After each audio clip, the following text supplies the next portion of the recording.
ఈరోజు మనం అయితే స్వర్ణముఖి నది దగ్గరికి అయితే వెళ్ళబోతున్నాం. దానికి ముందు నేను మీకైతే శ్రీ కాళహస్తి టెంపుల్ని బయట అవుట్పుట్ చూపించబోతున్నాను. చూడండి ఫ్రెండ్స్, స్టార్ట్ చేసినట్టయితే ఇక్కడ నుంచి అక్కడ నుంచి విధికి వచ్చామన్నమాట. అక్కడ నుంచి ఇప్పుడు ఈ అవుట్పుట్ చూడండి. అక్కడ నుండి భక్త కన్నప్ప సిక్కులో అక్కడ శివుడు బొమ్మలు ఉన్నాయి కదా, చూడండి. శివుడు పార్వతుల బొమ్మ. ఇప్పుడైతే గుడి అవుట్పుట్ చూడండి. అక్కడ అది కూడా అక్కడ ఆ గుడి కూడా చూడండి మీరు. ఇది గుడి గోపురం అన్నమాట. అందరూ మీకు దండం పెట్టుకోవాలి, మీకు దండం పెట్టుకోండి.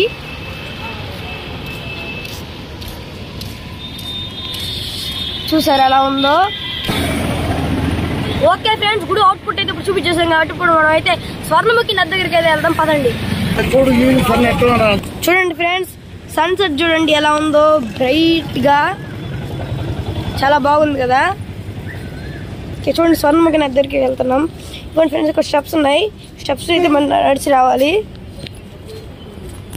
ఇదిగోండి, ఎక్కడైతే కొంచెం ప్లేస్ కూడా ఇచ్చారు పెట్టుకోవడానికి. ఇక్కడ చూడండి, అక్కడ ఒక పడుకున్నాడు.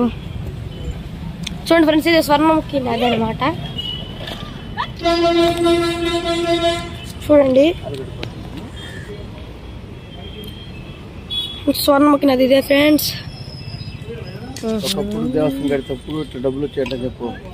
చూడండి ఫ్రెండ్స్, స్వర్ణముఖి నది ఎంత బాగుందో. అక్కడ బిల్డింగ్స్ కూడా ఉన్నాయి చూసారా.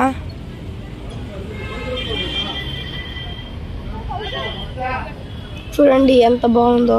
అక్కడ చూడండి బ్రిడ్జ్ ఉంది. ఆ బ్రిడ్జ్ మీద ఆటోలు వెహికల్స్ అన్ని వెళ్తున్నాయి. బాగుంది కదా. ఓన్లీ ఈయన ఎవరు వెళ్తున్నాడు.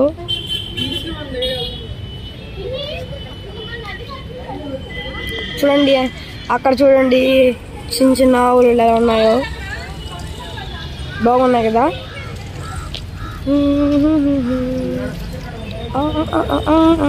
చూడండి ఫ్రెండ్స్ ఎంత బాగుందో. ఫ్రెండ్స్, అడిగే విషయం ఒకే ఒకటి, సబ్స్క్రైబ్ చేసుకోవాలి. అదే ఆ ఒక్క విషయం అడుగుతాను.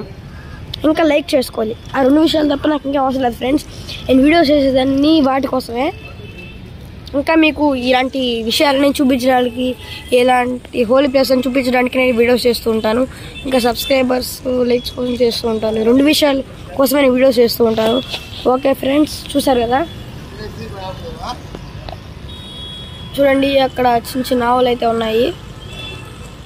చూడండి ఫ్రెండ్స్, అక్కడ ఒక బ్రిడ్జ్ ఉంది. ఆ బ్రిడ్జ్ మీద కూడా వెహికల్స్ వెళ్తున్నాయి చూసారు ఫ్రెండ్స్.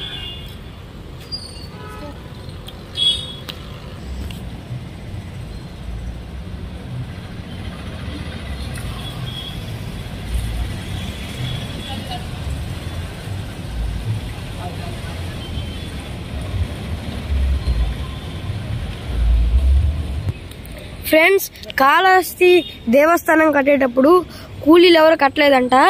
అందుకని ఈ ఊర్లో ప్రజలే కట్టారంట. వాళ్ళు రోజంతా కష్టపడి సాయంత్రం కాళ్ళు చేతులు కట్టుకోవడానికి ఇక్కడికి వచ్చినప్పుడు వాళ్ళు ఎంత కష్టపడతారని నాణాలు దొరికేవంట. వాళ్ళు కష్టపడకపోతే వాళ్ళకి ఒక్క నాణం కూడా దొరికేది కాదంట. వాళ్ళకి దొరికే బంగారు నాణాలంట. అందుకే దీనికి స్వర్ణం అంటే బంగారం కాబట్టి స్వర్ణముఖి నది అని పేరు వచ్చింది ఫ్రెండ్స్. ఓకేనా ఫ్రెండ్స్? ఓకే ఫ్రెండ్స్, నేను చెప్పిన ఇన్ఫర్మేషన్ నచ్చితే, ఈ వీడియో నచ్చితే లైక్ చేయండి, షేర్ చేయండి, నేను సబ్స్క్రైబ్ చేయడం మర్చిపోకండి. Bye bye.